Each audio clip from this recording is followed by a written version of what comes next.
नमस्कार, एक बार फिर अपने उपस्थित हुए हैं स्पेशल पटवार के लिए एक नए टॉपिक के साथ, जिसका नाम है तंत्रिका तंत्र यानी कि नर्वस सिस्टम।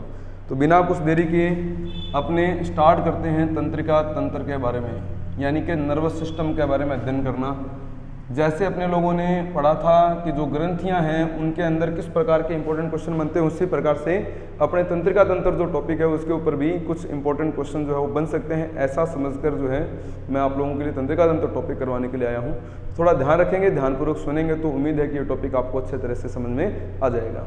ठीक, अगर कुछ कमियाँ रह जाएँ टॉपिक्स में, जैसे एक्सप्लेनेशन कम हो, तो घबराना नहीं है, एक बार पटवार दे लो। और अगर आपको लगे कि पूरा एनालिसिस सीखना है तो सूरतगढ़ आइए और सीखिए विज्ञान किस प्रकार से आपको याद करनी है और किस प्रकार से आपने उसको समझना है। एक आप लोगों के लिए न्यूज़ में आपको दे रहा हूँ कि कल से हम लोग प्रयास कर रहे हैं, यानी कि आज ही मतलब ये समझ लीजिए कि हम लोग इस कोशिश में लगे हुए हैं कि आप लोगों को कुछ करंट के क्वेश्चन जो है वो भी अवेलेबल करवाए जाएँ, क्योंकि करंट जो है उसके अंदर भी अच्छा खासा रोल रहता है पटवार का जो है ना।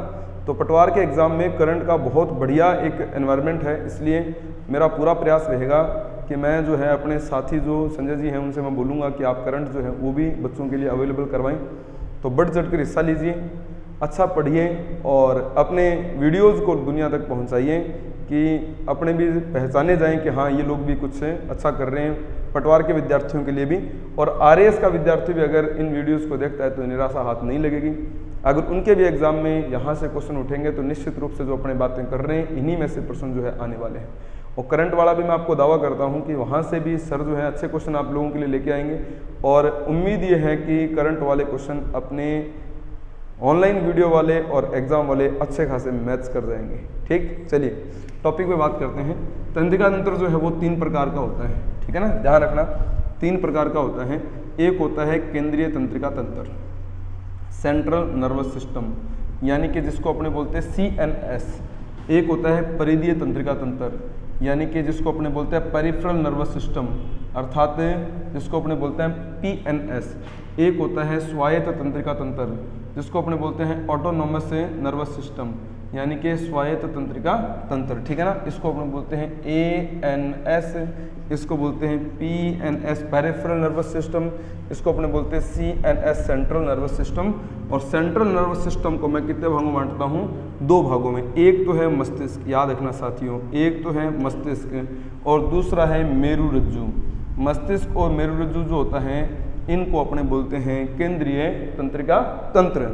मस्तिष्क जो है, अब आप अच्छे तरह से जानते हैं वजन कितना है, 1400 ग्राम, 1350 से वगैरह वगैरह, ये सब आप अंडरस्टूड बातें हैं। इनके बारे में मैं आपका समय जो बर्बाद नहीं करूंगा, मैं मूल रूप से जो बातें हैं उन्हीं पर आप लोगों से चर्चा करूंगा और कोशिश ये करूंगा कि अपने अच्छे तरह से उन चीज़ों को समझ पाएँ। ठीक, ध्यान रखना जो मैं आपसे बात कर रहा हूँ अभी।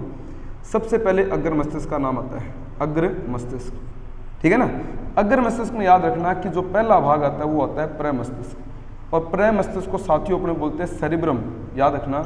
इसको अपने क्या बोलते हैं तो आप बताएंगे, इसको अपने बोलते हैं सेरिब्रम। यह सबसे बड़ा भाग है, नंबर 1 बात, सबसे बड़ा भाग है, लगभग 2/3 हिस्सा है, ठीक है ना। और यह 2 गोलार्धों में बंटा हुआ है, जिनको अपने बोलते हैं प्रमस्तिष्क गोलार्ध, प्रमस्तिष्क गोलार्ध। जो अपने शरीर का दायां प्रमस्तिष्क गोलार्ध है वो बाएं शरीर को कंट्रोल करेगा, बायां प्रमस्तिष्क गोलार्ध है वो दाएं शरीर को कंट्रोल करता है, मतलब क्रॉस एक प्रकार से, ठीक है ना। यानी आपका बायां प्रमस्तिष्क दाएं शरीर को, दायां प्रमस्तिष्क बाएं शरीर को कंट्रोल करता है, ठीक है ना। ये थोड़ा सा सिंपल याद रख लेना। और अब देखो प्रमस्तिष्क जो है उसका कार्य क्या है, सबसे बड़ा कार्य उसका है बुद्धि, याद रखना, सबसे बड़ा कार्य है बुद्धि। बुद्धि से चेतना विकसित होती है, चेतना से क्या आते हैं, तर्क वितर्क आते हैं, तर्क वितर्क कहाँ से उत्पन्न होते हैं, विचार विमर्श करने से उत्पन्न होते हैं।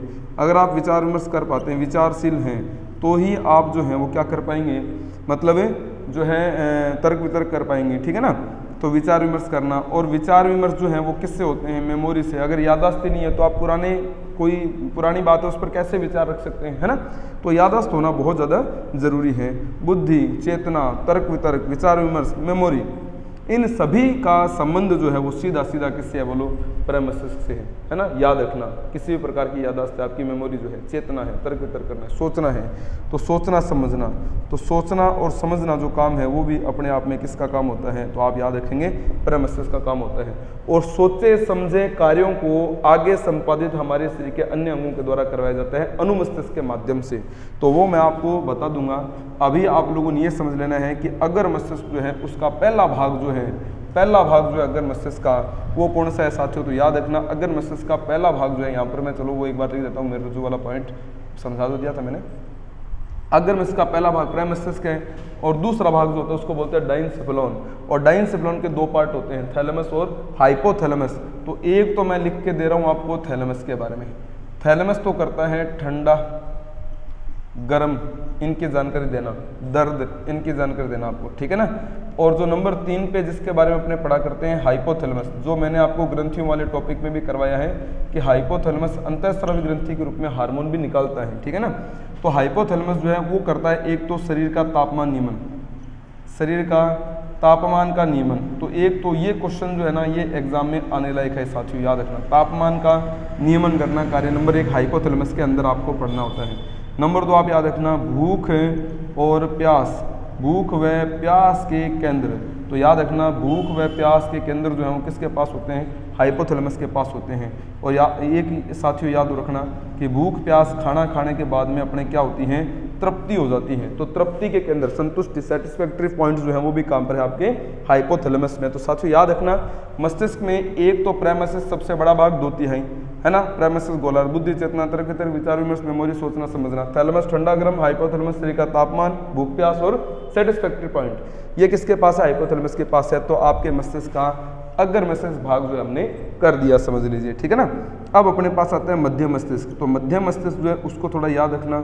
मध्य मस्तिष्क जो है उसमें कार्पोरा क्वाड्रिजिमेना नाम का एक पार्ट अपने लोग पढ़ा करते हैं कई बार, कार्पोरा क्वाड्रिजिमेना, ठीक है ना। तो ये जो है ना इसके अंदर 4 पिंड होते हैं साथियों। तो याद रखना जो इसके 2 अग्र पिंड हैं उनका जो संबंध होता है वो होता है दृष्टि से, अग्र पिंडों का संबंध होता है दृष्टि से।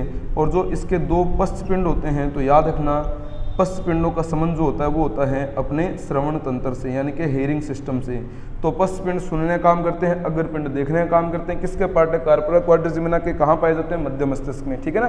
तो बाई चांस यहाँ से अगर कोई उल्टा पुल्टा क्वेश्चन बन जाए तो थोड़ा याद रखना ये आपके मस्तिष्क का पहला भाग, ये आपके मस्तिष्क का दूसरा भाग। और अब मैं आपको यहाँ पर मस्तिष्क का तीसरा भाग बता रहा हूँ जिसका नाम होता है पश्च मस्तिष्क। तो पश्च मस्तिष्क में एक तो आप लोगों को याद रखना है अनुमस्तिष्क के बारे में, अनुमस्तिष्क है ना, अनुमस्तिष्क के बारे में जो शारीरिक संतुलन का काम करता है, शारीरिक संतुलन का काम करता है, ठीक है ना। एक तो ये याद रखना शारीरिक संतुलन काम किसके पास है, अनुमस्तिष्क के पास। इसे जीवन वृक्ष की संज्ञा दी गई है, अर्बोरविटाई के नाम से भी इसको अपने जान सकते हैं। शारीरिक संतुलन इसका मुख्य कार्य हुआ करता है, तो थोड़ा वो भी अपने को याद रखना है पश्च मस्तिष्क के अंदर। और मस्तिष्क का दूसरा सबसे बड़ा भाग, सेकंड सबसे बड़ा भाग जो है वो अपने कौन सा पढ़ते हैं, अनुमस्तिष्क के। और पहला भाग कौन पढ़ते हैं, प्रमस्तिष्क। इसको अपने बोलते हैं सेरिबेलम।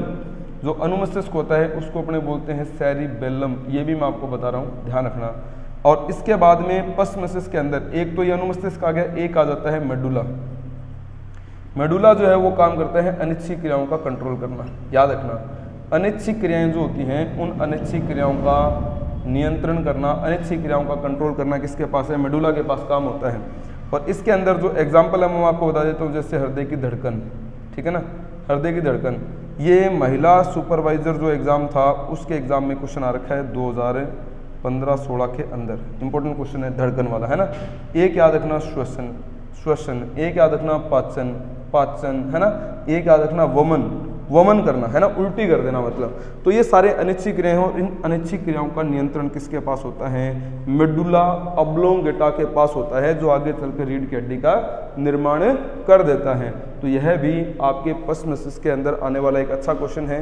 तो मैंने आपको केंद्रीय तंत्रिका तंत्र में मस्तिष्क जो भाग है वो बता दिया, थोड़ा सा याद कर लेना, थोड़ा समझ लेना। अगर आपने पढ़ा हुआ है तो ये रिवाइज हो रहा है, थोड़ा सा याद रखना भी। सभी बहुत अच्छे क्वेश्चन है यहाँ से आने लायक। और इसके बाद में मैं आप लोगों को एक और जो है पॉइंट बता रहा हूँ, वो है मेरुरज्जु, यानी कि रीढ़ की हड्डी। तो रीढ़ की हड्डी जो है ना उसके ऊपर जो है मैं एक हल्का सा एनालिसिस आपको दे रहा हूँ, उसको भी थोड़ा सा जो है आप लोग पढ़ देना, ठीक है। तो थोड़ा देख लीजिए, मेरुरज्जु जो होती है वो काम करती है प्रतिवर्ती क्रिया का नियंत्रण, प्रतिवर्ती क्रिया, है ना। तो प्रतिवर्ती क्रिया क्या होती है साथियों, जब कोई क्रिया करता है तो उसके विपरीत हम लोग क्या करते हैं, प्रतिक्रिया करते हैं। तो क्रिया और प्रतिक्रिया, और जब दोनों साथ हो जाए तो उसको अपने बोलते हैं प्रतिवर्ती क्रिया। रिफ्लेक्टिव एक्टिविटीज, रिफ्लेक्टिव आर्क बनाना, प्रतिवर्ती चाप बनाना, ये काम किसका होता है, तो आप क्या बताएंगे, मेरुरज्जु का होता है, ठीक है ना। जैसे क्रिया है, क्रिया क्या है मान लीजिए मैं आपको बता देता हूँ। जैसे क्रिया होती है अपने आप में कांटा चुभना, है ना, कांटा चुभना। प्रतिक्रिया क्या होती है, पैर का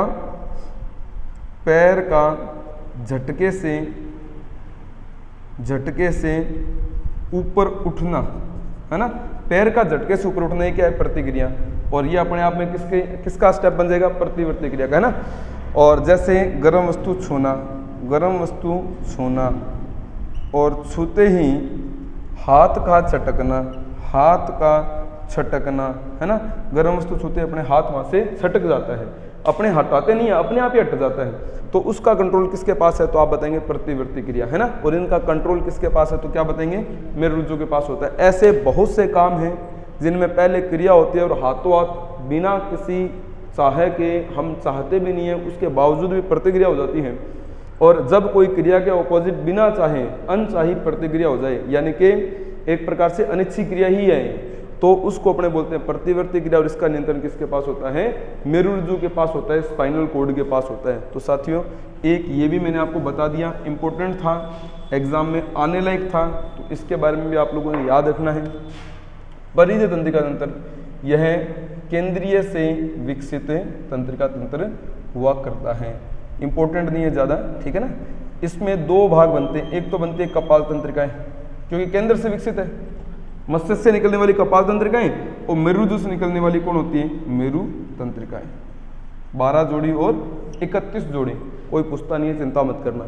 स्वायत्त तंत्रिका तंत्र जो है उसको हम दो भागों में बांटते हैं, एक अनुकंपी और दूसरा अपने पढ़ा करते हैं मेरे साथियों परानुकंपी।